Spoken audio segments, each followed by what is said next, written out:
Once again welcome to my channel friends. आज हम अपने चौथे चैप्टर को देखेंगे, क्लास सिक्स का। आज सुबह ही मैंने क्लास सिक्स के तीसरे चैप्टर को अपलोड कर दिया था, इंडस वैली सिविलाइजेशन को। आज हम देखेंगे चैप्टर फोर, जिसका नाम है what books and burials tells us.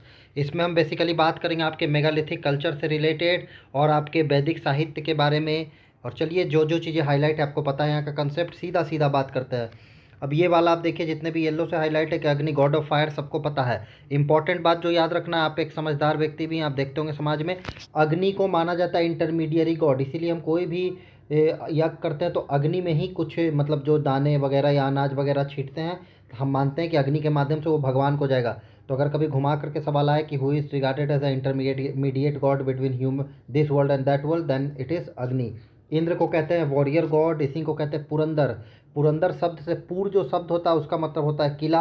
जैसे आज भी कई मॉडर्न शहर है, नागपुर, कानपुर, तो पूर का मतलब किला होता है और पुरंदर मतलब किला को ढाहने वाला। अर्थात इंद्र को ही वॉरियर गॉड और पुरंदर कहते थे। सोमा को कहते थे, एक स्पेशल ड्रिंक हुआ करता था जो मुंज पर्वत, हिमालय के मुंज मुंज पर्वत से मिला करता था। ठीक है ना, हिमालय से है ना, मुंज पर्वत आप याद रखेंगे।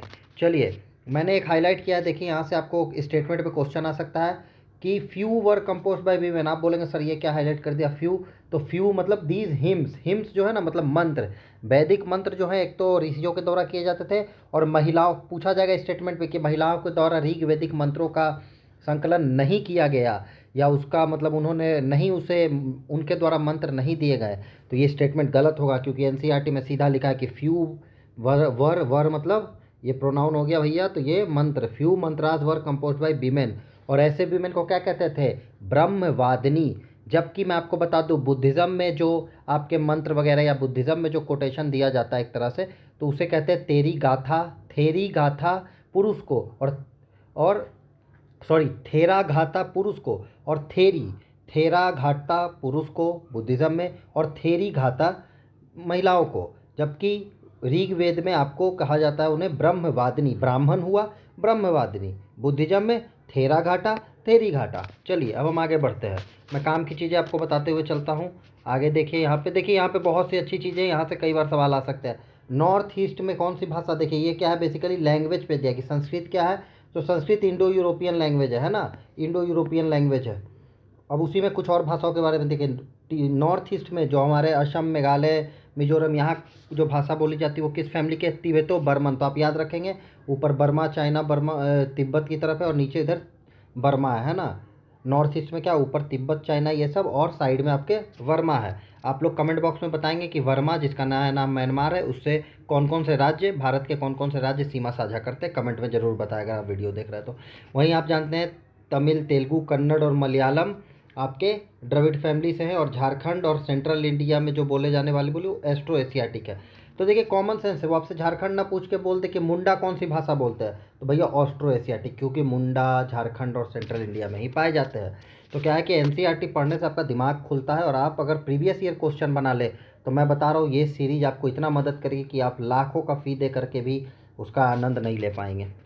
चलिए, फिर क्या है, एक देखिए कभी कभी क्या होता है ना, आप देखते हो कि एक रैंडम क्वेश्चन आ गया कि संत विश्वामित्र किन दो नदियों से बात किया था। होता है ना ऐसा कभी कभी, एक एग्जाम में अचानक से आपको लगता है अरे यार ये कहाँ पे भेज दिया। फिर कोई शिक्षक आकर बताता है कि केसी सिन्हा के पेज नंबर 1376 में आपको 8वें पैराग्राफ के चौथे लाइन के तीसरे खंड में आपको मिलेगा, वैसे नहीं पढ़ना है। देखिए यहाँ पे सीधा दिया, मैंने अंडरलाइन कर दिया। आपसे कभी पूछे कुछ घुमा फिरा के कि विश्वामित्र किस नदियों से बात करते हैं, विश्वामित्रा, तो आपको ब्यास और सतलज याद रख लेना। देखो इसका कोई लॉजिक नहीं है, आप पूरा किताब पढ़िए, आपको लॉजिक समझ में आएगा। मैं आपको क्वेश्चन की तरह बता रहा हूँ, ठीक है ना। विश्वामित्र का अगर कोई जिक्र आएगा कि किन दो नदियों से बात करते, तो ब्यास और सतलज। क्योंकि एग्जामिनर कहीं से भी क्वेश्चन नहीं देता है, कुछ सोर्सेज से ही देता है, ये नहीं कि वो वेद पढ़ करके कभी सवाल नहीं बनाता। देखिए इतना बड़ा विश्वामित्र और रिवर के बारे में एनसीईआरटी में दिया हुआ है, आपको लगता है कि क्वेश्चन नहीं आ सकता है? अगर लगता है तो आपके अनुभव की कमी है, मैं आपको अपने अनुभव से बता रहा हूँ, डायरेक्ट क्वेश्चन आएगा ब्यास और सतलज विश्वामित्र, ऐसे याद रखें ना, विश्वामित्रा का नाम आए तो ब्यास और सतलज याद रख लीजिए। चलिए अब आगे बढ़ते हैं। अब मैं देखिए यहाँ पे मैंने क्या हाईलाइट किया, prayers in Rig Veda for cattle, there are many prayers in Rig Veda for cattle.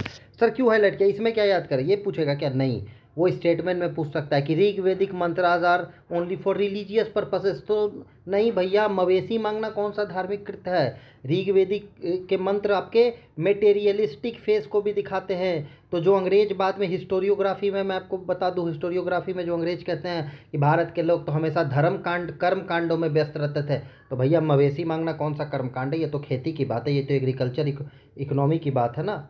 चलिए अब आगे बढ़ते हैं। हालांकि ऋग्वेद के समय, मैं एग्जाम्पल के लिए मैंने खेती कहा, ऋग्वेद के समय जो ज़्यादातर था वो पैस्टोरलिज्म था, है ना। आपका क्या था जी, पैस्टोरलिज्म था। जबकि लेटर वैदिक एज के समय आपका एग्रीकल्चर ज़्यादा प्रोमिनेंट होगा। लेकिन मैंने जो यहाँ कंसेप्ट दिया वो ये दिया कि ऋग्वेद में क्या है, सिर्फ धार्मिक या स्पिरिचुअल प्रवृत्ति के लिए पूजा या मंत्र नहीं है, आपके कैटल वगैरह, हॉर्सेस वगैरह, बेटा वेटा को मांगने के लिए भी है ना। आपको पता है बेटों का एक ये है, घी का लड्डू टेढ़ो भला वाली बात है।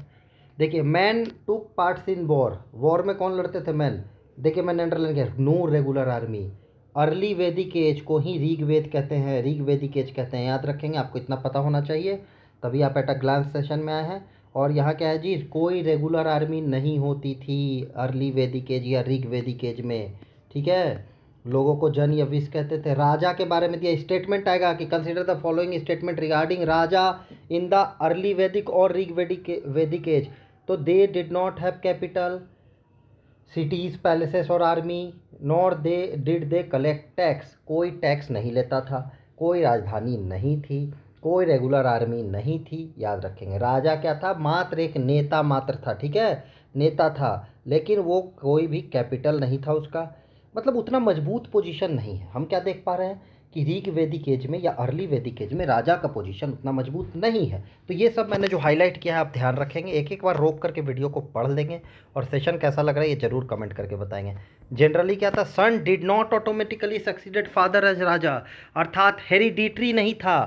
पूछेगा during early Vedic age was the position of king hereditary, yes और नो, नो भैया। स्टेटमेंट में आएगा the position of king was hereditary in nature during early Vedic age या ऋग वैदिक एज, नहीं, लेटर वैदिक में होगा वो, ठीक है ना। अर्ली वैदिक एज में राजा मजबूत नहीं है, जब मजबूत नहीं है तो उसका बेटा को डायरेक्ट राजा कैसे बनाएंगे, है ना। कंसेप्चुअल दिमाग में क्लैरिटी आनी चाहिए, एनसीईआरटी का यही महत्व है, और टू द पॉइंट पढ़ने का तो और भी ज़्यादा फायदा है। स्लेब्स क्या सिर्फ मेन होते थे, नहीं भैया, मेन और वीमेन दोनों स्लेब होते थे। कब पकड़े जाते थे, तो जंग, जहाँ गया जंग किया, लोगों को पकड़ा, स्लेब बना लिया, और वो प्रॉपर्टी की तरह यूज होते थे, समझे। तो यही आप पढ़ते हैं कि मेगास्थनीज ने कहा था कि भारत में स्लेवरी नहीं है, तो क्या स्लेवरी नहीं है। एनसीईआरटी का क्लास 6 का चैप्टर 4 कहता है कि स्लेवरी है, और मेगास्थनीज वाला क्वेश्चन यूपीएससी में आया हुआ है। आपको समझना होगा कि आप पढ़ते कैसे हैं, अर्थात अन्यथा आप इधर उधर भटकते रह जाएंगे। सही जगह से पढ़े, सही लोगों से पढ़े, और काम की चीज़ें पढ़े। आपको जब कोचिंग होता है तो आपका मार्क सुगम बनाने के लिए होता है, ना कि डिफ़िकल्ट बनाने के लिए।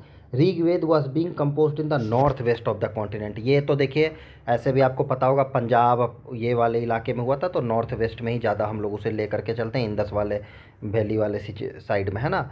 कभी भी पूछे कि Rigveda was composed in north east, नहीं, साउथ नहीं, नॉर्थ नहीं, नॉर्थ वेस्ट ऑप्शन में रहेगा। देखिए दिया है, आप नॉर्थ वेस्ट याद रखेंगे, कॉमन सेंस की बात है ना। चलिए अब देखिए अब मेगालिथ, तो मेगालिथ के बारे में जानिए कि ये प्रैक्टिस कब से शुरू हुई है, 3000 साल पहले से। इंदस वैली में शहर कब से हुए थे, 4700 साल पहले से। सर ये कहाँ कहाँ था, तो भैया ये डेक्कन में था, साउथ इंडिया में था, और नॉर्थ ईस्ट में था, और कश्मीर में था। देखिए ये सीधा स्टेटमेंट आएगा, सीधा आएगा।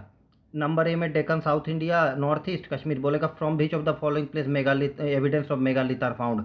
क्या इसमें आपको लगता है कि इसमें कहीं भी बिहार फिट होगा, नहीं होगा। क्या आपको लगता है कि इसमें पंजाब फिट होगा, नहीं होगा भैया, बिल्कुल फिट नहीं होगा। क्या आपको लगता है कि इसमें आपका ये गुजरात फिट होगा, नहीं होगा। महाराष्ट्र फिट होगा, डेक्कन, सदर्न महाराष्ट्र फिट होगा, हाँ सर होगा। कर्नाटका होगा, बिल्कुल सर बिल्कुल होगा, डेक्कन और साउथ इंडिया। तो ये याद रखना आपको, डेक्कन में भी था, साउथ इंडिया में भी था, नॉर्थ ईस्ट में भी था, और कश्मीर में भी था, 3000 साल पहले। मेगालिथ, मेगा मीन्स बड़ा, लिथ मीन्स पत्थर।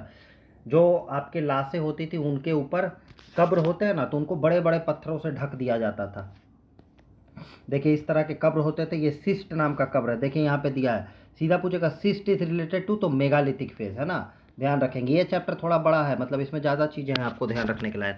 मेगालिथिक कैन बी सीन और सरफेस, रुकिए एक सेकेंड, हाँ, other megalith burials are often underground, तो मतलब अंडरग्राउंड भी होता था और सरफेस पे भी होता था, दोनों तरह के होते थे। देखिए इस लाइन से हज़ारों बार सवाल आ चुके हैं, बड़े से बड़े असिस्टेंट प्रोफेसर से लेके यूपीएससी तक के एग्जाम में। Dead were buried with distinctive pot which are called black and red ware. तो मेगालिथ की पोट्री कल्चर क्या है? BRW megalith. ठीक है। क्या यहाँ से आयरन के प्रमाण मिले हैं? बिल्कुल मिले हैं सर। इंदस से मिले थे क्या? नहीं सर, आपने तो बताया था कि कॉपर, ब्रोंज, गोल्ड और सिल्वर मिले हैं। यहाँ आयरन के प्रमाण मिले हैं। हॉर्स के प्रमाण है क्या सर? हैं। क्या इंदस से थे सर? नहीं है इंदस से प्रमाण। अब बहस नहीं करना है कि सुरकोटदा से मिले हैं। आप जाकर के तमिलनाडु का बुक खोलिए, उसमें साफ साफ लिखा है कि कोई प्रमाण नहीं है। सुरकोट आपको ये पूछे कि इंदस के किस जगह से मिले हैं और ऑप्शन में सुरकोटदा हो तो आप लगा देंगे, लेकिन जनरली पूछे कि क्या इंदस एक हॉर्स सेंट्रिक था या हॉर्स के प्रमाण है, आप नहीं बोलेंगे। ऐसे दसियों एग्जाम में सवाल आ चुके हैं और हर बार यही बवाल उठता है। ठीक है। यूपीएससी में ही पहला बार ये बवाल उठा था, मैं आपको बता दूं, और RS शर्मा में साफ साफ लिखा है कि नहीं है। तो आपको BRW कल्चर है मेगालिथ में, आयरन के वेपन है, हॉर्स के भी प्रमाण है, समझे? तो याद रखना है। चलिए, और आयरन के क्या क्या मिले? तो हॉर्स इक्विपमेंट, एक्स और डेगर। ये चैप्टर थोड़ा बड़ा है, मैं बार बार बता दूं तो इसमें थोड़ा ज़्यादा टाइम लग सकता है। चलिए, इनाम गांव। इनाम गांव एक चैल्कोलिथिक साइट है, मैंने पिछले क्लास में मैप में दिखाया था। किस नदी के किनारे? सीधा पूछेगा, रिवर घोड़। घोड़ नदी के किनारे। घोड़ किसकी ट्रिब्यूटरी है? भीमा की। अब वो कुछ ना पूछ के एक दिन पूछ दे कि घोड़ इज अ ट्रिब्यूटरी ऑफ, और आपको लगेगा ये ज्योग्राफी का क्वेश्चन है, जबकि ये क्लास 6 के एनसीईआरटी में है। तो आप समझ गए ना किस तरह से मैं चीज़ों को कनेक्ट कर रहा हूँ, और आपको भी कनेक्ट करना है। एक सेकंड रुक जाइए, ये क्या हो गया? 1 मिनट रुकेंगे, कभी कभी। 1 सेकंड। तो ये आपको देखना है, सॉरी उसके लिए माफ़ी चाहता हूँ, कुछ क्लिक हो गया मुझसे। तो भी इनाम गांव कहाँ है जी? इनाम गांव के महाराष्ट्र में है, घोड़ नदी के किनारे है, और घोड़ नदी भीमा की ट्रिब्यूटरी, और लगभग 3600 से 2700 साल पहले यहाँ पे लोग रहते थे। यहाँ पे क्या है? Burials were with in the house. लोगों को घर के बीच में ही दफना दिया जाता था, और उनके साथ बहुत से साजो सामान रख दिए जाते थे, अर्थात ये लोग पूर्व जन्म में परलोक में विश्वास करते थे। एक आदमी को तो उसके घर के कोर्टयार्ड में ही दफनाया गया है, जो 5 रूम का है। तो आपको पूछेगा कि 5 रूम के घर में आदमी को दफनाए जाने के साक्ष्य कहाँ से मिले? तो इनाम गांव कहाँ है? घोड़ नदी के किनारे, ट्रिब्यूटरी भीमा की। तो ये सब बातें आपको ध्यान रखनी है, और तो विशेष कोई बात इसमें है नहीं। इनाम गांव के बारे में आप यहाँ पे और थोड़ा सा मैं रोक देता हूँ, आप पढ़ सकते हैं, कोई विशेष बात नहीं है, आप यहाँ पढ़ेंगे। तो ये आपको कैसा सेशन लग रहा है? मैंने एकदम सटीक बताने की कोशिश किया, क्वेश्चंस के माध्यम से कनेक्ट करने का प्रयास किया चीज़ों को। आपको अगर ये सेशन पसंद आ रहा है तो ज़रूर कमेंट करें, चैनल को सब्सक्राइब करना ना भूलें। धन्यवाद।